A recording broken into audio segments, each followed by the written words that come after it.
അറ്റന ministries YouTube ചാനലിലേക്ക് അവർക്കും സ്വാഗതം. യേശുക്രിസ്തുവിൻ്റെ രണ്ടാമത്തെ വരവുമായിട്ട് ബന്ധപ്പെട്ടുള്ള പ്രാപഞ്ചിക ലക്ഷ്യങ്ങൾ അതുപോലെ സയൻസ് പരമായിട്ടുള്ള ലക്ഷണങ്ങൾ ഇതൊക്കെയാണ് നമ്മൾ പറഞ്ഞത്. നമുക്കറിയാം, ലോകത്തിൽ 3 ജനതയായിട്ട് ലോകത്തെ ക്ലാസിഫൈ ചെയ്യാം. ഒന്ന് സാധാരണ ജനം, കോമൺ മാൻ. രണ്ടാമത് സെപ്പറേറ്റ് പറയാനുള്ള യഹൂദ ജനം, ഇസ്രായേൽ ജനം. 3 ദൈവത്തെ അറിയുന്ന വിശ്വാസികൾ. ഈ 3 രീതിയിൽ ലോകത്തിലുള്ള ജനത്തെ ക്ലാസിഫൈ ചെയ്യാം. ഈ യഹൂദന്മാരെക്കുറിച്ച് നമ്മൾ കുറേ കാര്യങ്ങൾ നമ്മൾ ചിന്തിക്കേണ്ടതായിട്ടുണ്ട്. കാരണം യഹൂദന്മാർ, ഇസ്രായേൽ പീപ്പിൾ എന്ന് പറയുന്ന ദൈവത്തിൻ്റെ ഒരു സെലക്റ്റഡായിട്ടുള്ള ഒരു കൂട്ടമായിരുന്നു. അതുകൊണ്ട് അവരുടെ ജീവിതത്തിൽ അവർക്കുണ്ടായ ചില നല്ല കാര്യങ്ങളും അല്ലെങ്കിൽ അവരുടെ ജീവിതത്തിലുണ്ടായ ഏറ്റവും പ്രയാസമായിട്ടുള്ള കാര്യങ്ങളും ഒക്കെ നമ്മൾ ചിന്തിക്കുക. അതെല്ലാം ചരിത്രത്തിൽ കൂടി കടന്നു പോകുന്നതാണ്.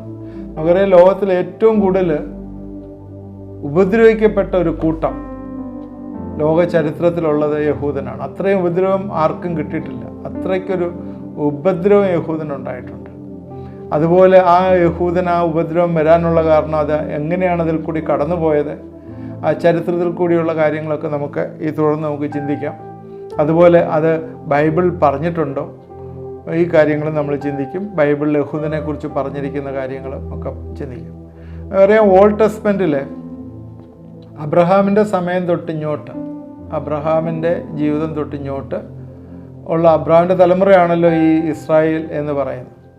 അത് ഈ അബ്രഹാമിൻ്റെ തലമുറ തൊട്ടിങ്ങോട്ട് വരുമ്പോൾ യേശുക്രിസ്തുവിൻ്റെ അവതാരം അവിടെയൊക്കെ കാണുന്നത് നമ്മൾ ഇത് ഓൾഡ് ടെസ്റ്റ്മെൻറ്റ് മുഴുവൻ അതിനകത്ത് മറ്റുള്ളവർക്കും അതിനകത്തുള്ള പ്രൊഫസികളും അതിനുള്ള ഇൻസ്ട്രക്ഷനും ഒക്കെ ഉണ്ടെങ്കിലും പ്രധാനമായിട്ടും യഹൂദിനെ ഉദ്ദേശിച്ചാണ് ദൈവം അത് എഴുതിയിരുന്നത്.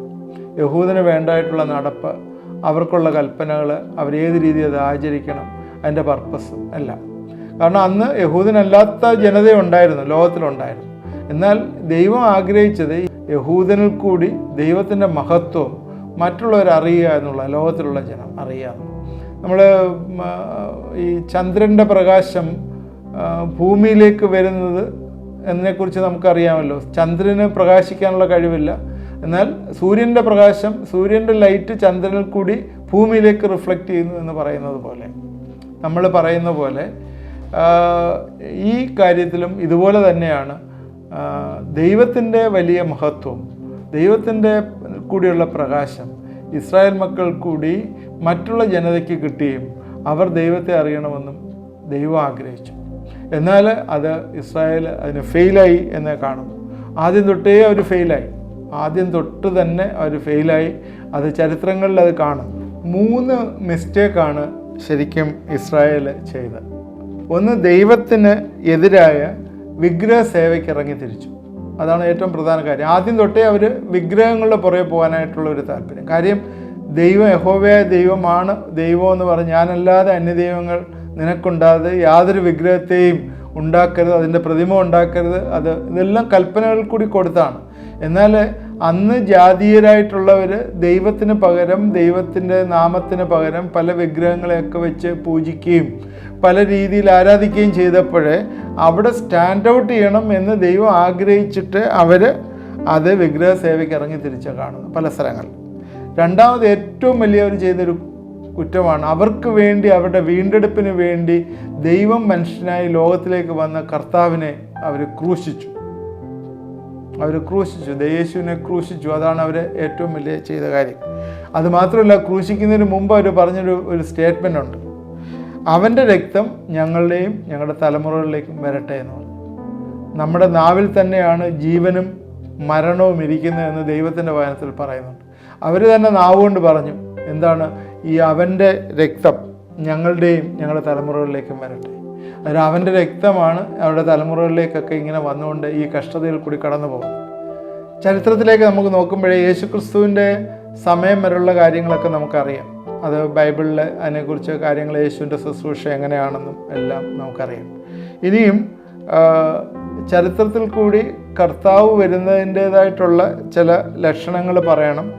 അതിനു മുമ്പ് യഹൂദന്മാർ ചരിത്രത്തിൽ എങ്ങനെയായിരുന്നു അവരായിരുന്നെന്നുള്ള ചുരുക്കമായിട്ട് ചില കാര്യങ്ങൾ ഈ ഒരു എപ്പിസോഡ് തീർന്നില്ലെങ്കിൽ അടുത്ത എപ്പിസോഡിലെടുത്ത് അത് കവർ ചെയ്യാം എന്നാണ് വിചാരിക്കുന്നത്. നമുക്കറിയാം AD 70 തൊട്ടാണ് യഹൂദന്മാരുടെ പ്രയാസം സ്റ്റാർട്ട് ചെയ്യുന്നത്. അതിന് മുമ്പേ ഉണ്ട് പ്രയാസമുണ്ട്. റോമൻ സാമ്രാജ്യത്തിൻ്റെ കീഴിലായിരുന്നു.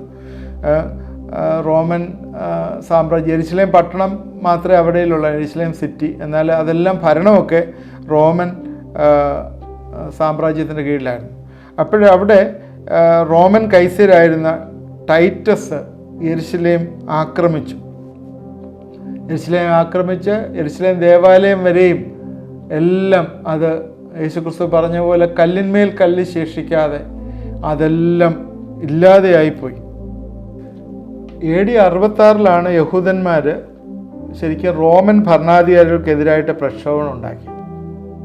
അപ്പോൾ വെസ്പേഷ്യൻ ടൈറ്റസും ഇവർ രണ്ടുപേരും കൂടി അത് അടിച്ചമർത്തിയിട്ട് AD 70 യെരുശലേം ദേവാലയം തകർക്കപ്പെട്ടു. യഹൂദന്മാർ ലോകത്തിൻ്റെ പല ഭാഗങ്ങളിലേക്ക് ചിതറിപ്പോയി. പ്രധാനമായിട്ട് 2 യുദ്ധങ്ങൾ അതിന് ശേഷം നടന്നു. അത് കഴിഞ്ഞിട്ടാണ് ഏറ്റവും കൂടുതൽ ചിതറിയത്. കിറ്റോസ് വാർ 115 AD-യിലും അതുപോലെ ബാർ കൊക്ബ എന്ന് പറയുന്ന ഒരു യുദ്ധം 132 AD-യിലും നടന്നു. അവിടെ ഈ ബാർ കൊബ്ക എന്ന് പറയുന്ന യുദ്ധം 132 AD-യിൽ നടന്നതിന് ശേഷം ഏകദേശം 985 വില്ലേജുകൾ യഹൂദന്മാർ താമസിക്കുന്ന വില്ലേജുകൾ നശിപ്പിച്ചു.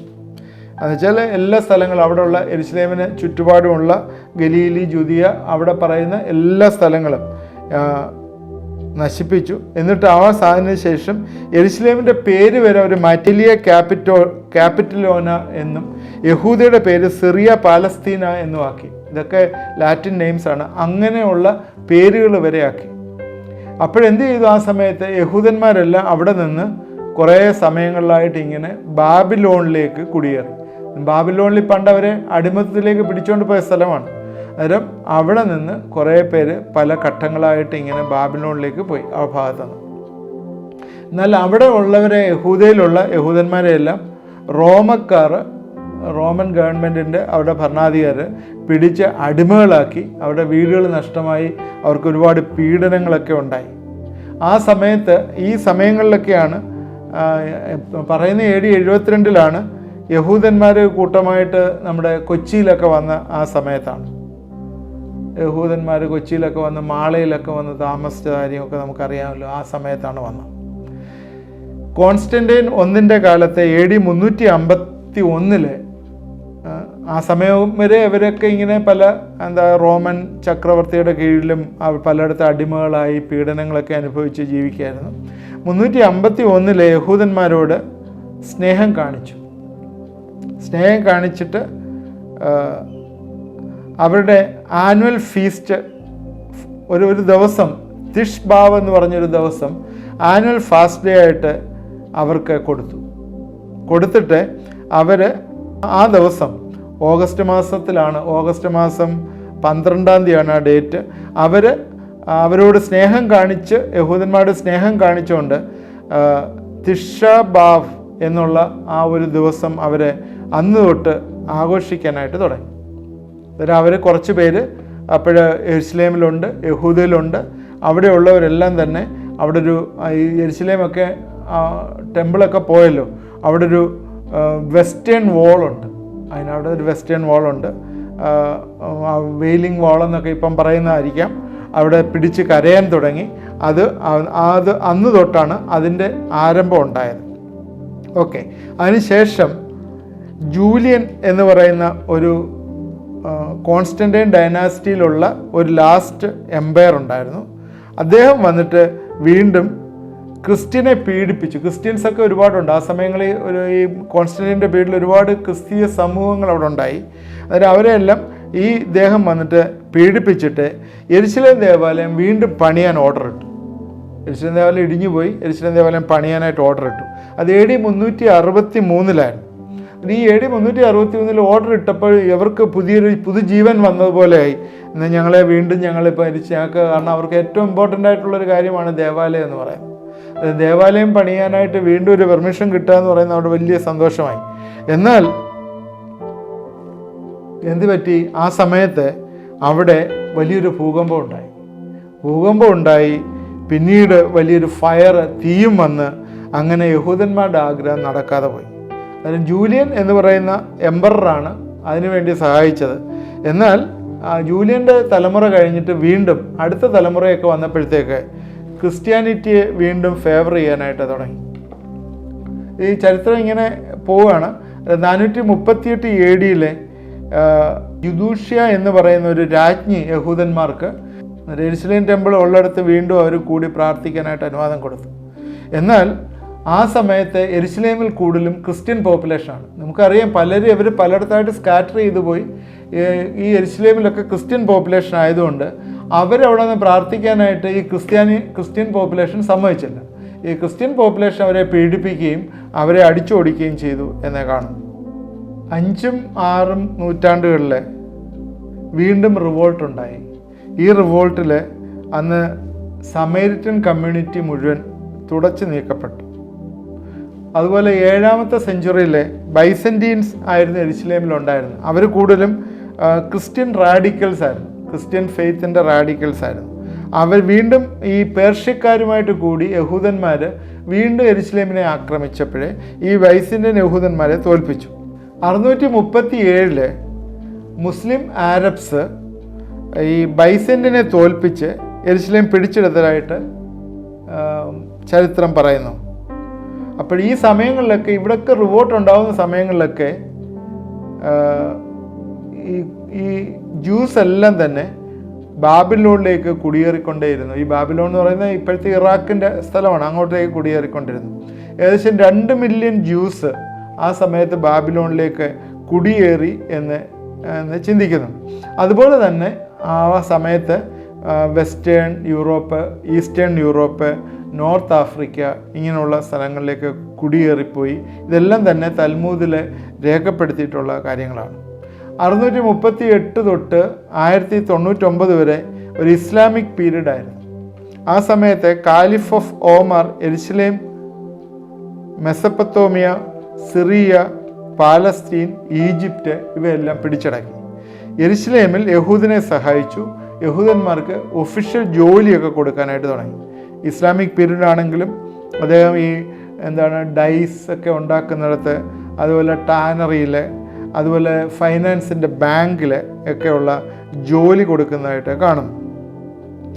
ഈ ബാബിലോണിൽ പോയ യഹൂദന്മാർ 7th സെഞ്ച്വറിയിൽ അവരവിടെ നിന്ന് കൺട്രി സൈഡിൽ നിന്ന് സിറ്റി സൈഡിലേക്ക് ബാഗ്ദാദിലേക്ക് കുടിയേറി. അതുപോലെ തന്നെ സ്പെയിനിലേക്ക് കുടിയേറിയവരൊക്കെ അവരുടെ ട്രേഡ്, റിസർച്ച്, മെഡിസിൻ, മാത്തമാറ്റിക്സ് ഇങ്ങനെയുള്ളതിലെല്ലാം അവർ പ്രവീണരായി. നമുക്കൊരു കാര്യം ഓർക്കേണ്ടത്, ദൈവത്തിൻ്റെ തിരഞ്ഞെടുക്കപ്പെട്ട ജാതിയായതിനാൽ ദൈവം ഇവർക്ക് അസാമാന്യമായിട്ട് കഴിവ് കൊടുത്തിട്ടുണ്ട് യഹൂദന്. അതുകൊണ്ട് ഈ യഹൂദൻ ഒരുപാട് കണ്ടുപിടുത്തങ്ങളുടെയൊക്കെ ഒരുപാട് കാര്യങ്ങൾ കണ്ടുപിടിക്കുന്നതിൻ്റെ ഉപജ്ഞാതാക്കന്മാരായിരുന്നു ഈ യഹൂദന്മാർ. നമുക്കറിയാം, ചരിത്രത്തിലെ സയൻസിലുള്ള ഒരുപാട് കാര്യങ്ങൾ കണ്ടുപിടിച്ചവരെയാണ്. 1099 തൊട്ട് 1260 വരെ ഒരു ക്രൂസേഡേഴ്സ് പീരീഡ്, കുരിശ് യുദ്ധം. യെരുശലേമിലേക്ക് വന്ന ക്രൂസേഡേഴ്സ് ജ്യൂസാണ് യേശുവിനെ കൊന്നത് എന്ന് പറഞ്ഞിട്ട് ജ്യൂസിനെ, യഹൂദന്മാരെ കൊല്ലാൻ തുടങ്ങി. 2 കാര്യങ്ങൾ അവർ പറഞ്ഞു. ഒന്നുകിൽ നിങ്ങൾ ബാപ്റ്റിസം എടുത്ത് ക്രിസ്ത്യനാവുക, അല്ലെങ്കിൽ ആത്മഹത്യ ചെയ്യുക. ഇങ്ങനെ ആണ് ആ ക്രൂസേഡേഴ്സിൻ്റെ പീരീഡിൽ. എന്നിട്ട് അത് കഴിഞ്ഞിട്ട്, ആ പീരീഡ് കഴിഞ്ഞിട്ട് എംപറർ ഹെൻറി IV ഭരിച്ചപ്പോഴേ അവർക്ക് തിരിച്ച് വീണ്ടും ജ്യൂസ് ആകാനായിട്ട് വീണ്ടും പെർമിഷൻ കൊടുത്തു. ആ സമയത്ത് ക്രിസ്ത്യൻ ആയവരെ വീണ്ടും തിരിച്ച് ജ്യൂസായി. പിന്നീട് യഹൂദന്മാർ ആരബ്സുമായിട്ട് ചേർന്ന് ക്രൂസേഡേഴ്സിനെ ആക്രമിച്ച് ഓടിച്ചതായിട്ട് കാണുന്നു. ഞാൻ ഈ ഹിസ്റ്ററി പറയുന്ന ഈ സമയങ്ങളിലൊക്കെ ഒരുപാട് യഹൂദന്മാർ കഷ്ടപ്പെടുകയും ഒരുപാട് പേര് മരിക്കുകയും പീഡനമേൽക്കുകയും ചെയ്യുന്നതായിട്ട് നമുക്ക് കാണുന്നുണ്ട്. നേരത്തെ പറഞ്ഞു, ഞങ്ങളും ഞങ്ങളുടെ സന്തതിമേലും ഇത് വരട്ടെ, അവൻ്റെ ദോഷം ഞങ്ങളുടെ മേൽ വരട്ടെ എന്ന് പറഞ്ഞത് അത് ഈ സമയങ്ങളിലൊക്കെ നടക്കുകയാണ്. പിന്നീടുള്ള പീരീഡ് മാംലക് പീരീഡ് എന്ന് പറയുന്നത് 1260 തൊട്ട് 1517 വരെ. ആ സമയത്ത് 1267 വീണ്ടും ഓൾഡ് ജെറുസലേം സിറ്റി യഹൂദന്മാരെ റീബിൽഡ് ചെയ്യുന്നു. യഹൂദന്മാരും ഇസ്ലാമിക് റൂളേഴ്സും ഒരുമിച്ച് നീങ്ങി. അന്നേരം അവർക്കെതിരായിട്ട് ഒരു ക്രിസ്തീയ സമൂഹവും ഉണ്ടായിരുന്നു. അതിനിടയിൽ കൂടി എന്താ സംഭവിച്ചതെന്ന് വെച്ചാൽ യമൻ, മൊറോക്കോ, ബാഗ്ദാദ് എന്നിവിടങ്ങളിലൊക്കെ യഹൂദന്മാരെ ഇസ്ലാമിലോട്ട് കൺവേർട്ട് ചെയ്യാനായിട്ടൊരു ശ്രമം നടന്നു. അതും ആ സമയത്ത് നടന്നു. അന്നേരം അവിടെയും പീഡനം വന്ന് അവരവിടുന്ന് പലായനം ചെയ്യുന്നതായിട്ട് കാണുന്നു. 1300-കളിലെ യൂറോപ്പിലും ഇതുപോലെ പീഡനം യഹൂദന്മാർക്കുണ്ടായി. കാരണം അവിടെയും പീഡനം ഇതാണ്, ക്രിസ്തീയ ഡോക്ട്രിൻസ് ഒക്കെ നിങ്ങൾക്ക് അറിയാമായിട്ടും, എന്ന് വെച്ചാൽ ഓൾഡ് ടെസ്റ്റ്മെൻ്റ് അറിയാമായിട്ടും അവർ കർത്താവിനെ വിശ്വസിച്ചില്ല എന്ന് പറഞ്ഞിട്ടുള്ള പീഡനമാണ് ഉണ്ടായത്. ജർമ്മനി, പോളണ്ട്, ഫ്രാൻസ്, ആസ്ട്രിയ ഇവിടെ എല്ലാം ആ സമയത്ത് കുടിയേറി പാർത്തവർക്കെല്ലാം പീഡനം ഉണ്ടായി. 14-ാം നൂറ്റാണ്ടിലെ സ്പെയിനിൽ 3 ലക്ഷം യഹൂദന്മാരെ കത്തോലിക്ക സഭയിലേക്ക് മതപരിവർത്തനം നടത്തി. 14-ാം നൂറ്റാണ്ടിൽ അവിടെ നിന്ന് അത് എതിർത്ത 1 ലക്ഷം പേരെ അവിടെ നിന്ന് നാട് കടത്തി. അതുപോലെ സിസിലിയിലും പോർച്ചുഗലിലും നാട് കടത്തി നമുക്ക് കാണുന്നു. ആ സമയത്ത് ഡെവലപ്പ് ചെയ്ത ഒന്നാണ് ഒട്ടോമാൻ എംപയർ. ആ എംപയറിൽ അവർ ശരിക്കും അവരെ സപ്പോർട്ട് ചെയ്യാനായിട്ട് തുടങ്ങി. ചെറിയൊരു കൂട്ടം ഹോളണ്ടിലും ഇംഗ്ലണ്ടിലും തങ്ങി. 1498 കുറേ പേര് ഗ്രീസിലേക്ക് വന്നു. അങ്ങനെ യൂറോപ്യൻ കൺട്രീസിൽ നിന്ന് അവർ ഗ്രീസിലേക്കും വന്നു. ഒട്ടോമൻ എംപയർ എന്ന് പറയുന്ന 1300 തൊട്ട് 1600 വരെയുള്ള സമയമാണ്. ആ സമയത്ത് യഹൂദന്മാരെ ശരിക്കും പറഞ്ഞാൽ ഒരു സമൃദ്ധിയുടെ ഒരു കാലം എന്ന് പറയാം. കാരണം അവർ ഈ ഹൈ ഓഫീസസ്, ട്രേഡ്, റിസർച്ച് മുതലായിട്ടുള്ള കാര്യങ്ങളെല്ലാം അവർ ഇൻവോൾവ് ചെയ്തു. ആദ്യത്തെ ഹിബ്രു പ്രസ് ഏഷ്യയിലുള്ള വെസ്റ്റ് ഏഷ്യയിൽ 1577 സ്ഥാപിച്ചു. അതുപോലെ മോഡേൺ ടർക്കിയിലും ഏഷ്യ മൈനറിലും യൂറോപ്പിൽ പോളണ്ടിലും ജൂസ് പോപ്പുലേഷൻ ധാരാളമായിട്ട് വന്നു. അങ്ങനെ ശരിക്കും 18-ാം സെഞ്ച്വറി ആയപ്പോഴത്തേക്ക് ഹസിദിക് ജുദായിസം എന്ന് പറയുന്ന ഓർത്തഡോക്സ് ജ്യൂസിൻ്റെ കാലവും ആയി എന്ന് നമ്മളെ കാണുന്നു. ഞാൻ ഇവിടെ ഇത് അവസാനിപ്പിക്കുകയാണ്. കാരണം ഇത് ഇനിയും ഒരുപാട് ജ്യൂസിൻ്റെ കാര്യം പറയാനുണ്ട്. നമ്മൾ 18-ാം നൂറ്റാണ്ട് വരെ ആയിട്ടുള്ളൂ. ഇനി അതിന് ശേഷമാണ് അവർക്ക് ഏറ്റവും വലിയ തകർച്ചയും ഒരുപാട് കൂട്ടക്കൊലയും ഒക്കെ നടന്ന സംഭവങ്ങൾ ഇനി കാണാം. അതിലേക്ക് നമുക്ക് വരാം. തീർച്ചയായും ഇതെന്തിനാണ് ഇതൊക്കെ പറഞ്ഞതെന്ന് ചോദിച്ചാൽ, യേശുക്രിസ്തു പറഞ്ഞ വഴിയിൽ, യേശു പറഞ്ഞ മാർഗം അല്ലെങ്കിൽ അവരെ അക്സെപ്റ്റ് ചെയ്യാതെ ഞങ്ങൾ നശിച്ചു പോകട്ടെ എന്ന് പറഞ്ഞിട്ട് അവരെ നശിച്ചു പോകാനായിട്ട് ഉള്ള സാഹചര്യങ്ങൾ പല രീതിയിൽ ഉണ്ടായതായിട്ട് കാണുന്നു. നമ്മൾ AD 70 തൊട്ട് ഇപ്പോഴേ 1800 വർഷം വരെ ഉള്ള ഒരു ചുരുക്കമായി ഇമ്പോർട്ടൻ്റ് ആയിട്ടുള്ള ചില ഇൻസിഡൻസ്, അവരുടെ കുടിയേറ്റവും എല്ലാം പറയും. സ്കാറ്റർ ചെയ്ത് പോയെന്നാണ് സാധാരണ നമ്മൾ പറയുന്നത്. സ്കാറ്റർ ചെയ്ത് ഇതിൻ്റെ ഇടയ്ക്കൊക്കെ വന്ന അഡ്മിനിസ്ട്രേറ്ററും അവരെ വന്ന് ഏതൊക്കെ രീതിയിൽ പീഡിപ്പിച്ചു എന്നുള്ളതും ഒക്കെ നമ്മൾ കണ്ടല്ലോ. ഈ സമയത്തും യഹൂദന്മാർ വലിയ ഒരു രാഷ്ട്രമൊക്കെ ആയിരിക്കുകയാണ്. അതിനെക്കുറിച്ച് നമ്മൾ ഇനിയും ചിന്തിക്കും. എന്നാൽ ഒരു കാര്യം നമ്മൾ ഓർക്കുക, ദൈവത്തിന് എല്ലാത്തിനും ഒരു പർട്ടിക്കുലർ സമയമുണ്ട്. ഇതെല്ലാം പറഞ്ഞതിനാണ്, ദൈവത്തിന് പർട്ടിക്കുലർ സമയമുണ്ട്. ആ സമയത്ത് ദൈവം പറഞ്ഞിരിക്കുന്ന എല്ലാം അതേപോലെ തന്നെ നടക്കും. ഇതെല്ലാം പ്രൊഫറ്റിക്കായിട്ട് പറയുന്ന കാര്യങ്ങളാണ്. ഇതെല്ലാം ഞാൻ ബൈബിളിൽ കൂടിയുള്ള ഈ പ്രൊഫറ്റിക്കായിട്ടുള്ള ഇതിനുള്ള പ്രൊഫസീസ് എല്ലാം പിന്നീടുള്ള സമയങ്ങളിൽ ഞാൻ സംസാരിക്കും. അപ്പോഴും നിങ്ങൾക്ക് മനസ്സിലാവും ഇങ്ങനെ ഈ കഷ്ടതയിൽ കൂടിയൊക്കെ അവർ കടന്നു പോകണമെന്ന് ദൈവം അതിനകത്ത് പ്രൊഫറ്റിക്കായിട്ട് പറയുന്നുണ്ട്. ഇതെല്ലാം അവർക്ക് അറിയാമായിരുന്നു. കാരണം ഇതെല്ലാം അവർക്ക് നേരത്തെ എഴുതി കിട്ടിയ കാര്യമാണ്. യേശുവിന് മുമ്പ് തന്നെ എഴുതി കിട്ടിയ കാര്യമാണ് ഇതെല്ലാം. എന്നിട്ടും അവർ ആ ദൈവത്തെ അറിയുകയോ വിളിക്കുകയോ ചെയ്തില്ല എന്നുള്ള. കഴിഞ്ഞ ദിവസം സംസാരിച്ച പോലെ ദൈവം നമുക്ക് നന്മകൾ, അനുഗ്രഹങ്ങൾ തരാനായിട്ട് വെയിറ്റ് ചെയ്യുമ്പോഴേ, കർത്താവ് സ്നേഹിച്ചിരിക്കുമ്പോഴേ നമ്മൾ താന്തോന്നികളായിട്ട് നമ്മൾ വേണ്ടാത്ത വഴികൾ ജീവിച്ചാൽ ദൈവത്തിൻ്റെ പ്രതികാരം നമ്മുടെ മേലുണ്ടാകും എന്നുള്ളതാണ്. അതുകൊണ്ട് നമ്മൾ ഈ ദിവസങ്ങളിൽ ദൈവത്തിൻ്റെ സന്നിധിയിൽ നമ്മളെ തന്നെ വിനയപ്പെടുത്താൻ, താഴ്മയോട് ഇരിക്കാം, പ്രാർത്ഥിക്കാൻ. ദൈവം നമ്മളെ സഹായിക്കട്ടെ, അനുഗ്രഹിക്കട്ടെ. നമുക്ക് പ്രാർത്ഥിക്കാം. ദൈവമായ കർത്താവേ, ഇത് കണ്ടുകൊണ്ടിരിക്കുന്ന പ്രിയപ്പെട്ടവരെ നീ അനുഗ്രഹിക്കണമേ എന്ന് പ്രാർത്ഥിക്കുന്നു. ആരെങ്കിലും ദൈവസന്നിധിയിൽ നീതീകരിക്കപ്പെടാതെ ഇരിക്കുന്നുണ്ടെങ്കിൽ ദൈവസന്നിധിയിൽ താഴ്മയോട് കടന്നു വരുവാൻ, കർത്താവിനെ രക്ഷകനും കർത്താവുമായി സ്വീകരിച്ച് ജീവിപ്പാൻ സഹായിക്കണമേ. രോഗികളായിരിക്കുന്നവരെ ഞങ്ങൾ ഈ തരണത്തിൽ ഓർത്ത് പ്രത്യേകം പ്രാർത്ഥിക്കുന്നു. കർത്താവെ, പ്രത്യേകിച്ച് വിട്ടുമാറാതെ ചുമയും ആയിരിക്കുന്ന വ്യക്തികൾ ഇതെന്നെ കണ്ടുകൊണ്ടിരിക്കുന്നു, അവർ പ്രാർത്ഥിക്കുന്നു. 30 ദിവസം കഴിഞ്ഞിട്ടും ആ ഡ്രൈ കഫ് പോലെ ഇരിക്കുന്ന മാറുന്നില്ലല്ലോ, പനിയും ഇടയ്ക്ക് വിട്ടുമാറി വരുന്നു. കർത്താവെ, ഞങ്ങളെ പ്രാർത്ഥിക്കുന്നതിൻ്റെ വലിയ സൗഖ്യം നീ അയക്കുകയും സഹായിക്കുകയും ചെയ്യണമേ എന്ന് പ്രാർത്ഥിക്കുന്നു. ഈ ദിവസത്തിലെ വലിയൊരു റിലീസ് കർത്താവെ നീ കൊടുക്കണമേ എന്ന് പ്രാർത്ഥിക്കുന്നു. ഹെർണിയ ബാധിച്ചിരിക്കുന്ന ചില ആളുകൾ കർത്താവെ ഇത് കാണുന്നുണ്ട്.